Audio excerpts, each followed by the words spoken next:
I'm starting a 4-part spring selling series on things that can cost you offers, and this is part 1.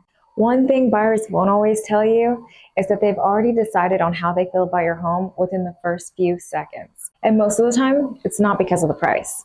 It comes down to the overall experience of walking through the home.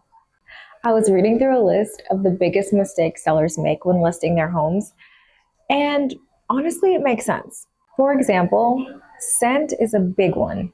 If a home has a strong smell, even if it's candles or plug-ins, buyers don't always interpret it as clean or fresh.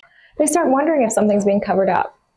The same thing happens with overly personalized spaces. When there's a lot of family photos everywhere and bold design choices, it makes it harder for buyers to picture themselves living there.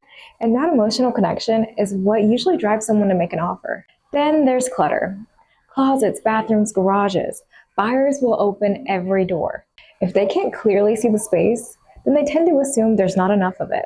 And condition plays a role here too, even in the first impression. Things like curb appeal, lighting, and how clean a home feels all start shaping a buyer's opinion before they've even fully walked through. And there's a clear pattern. Buyers are not overlooking the small details. They're actually using them to decide whether a home is actually worth pursuing or passing on. And this is just part 1 because there are so many more details that can impact how a home shows and how it ultimately performs.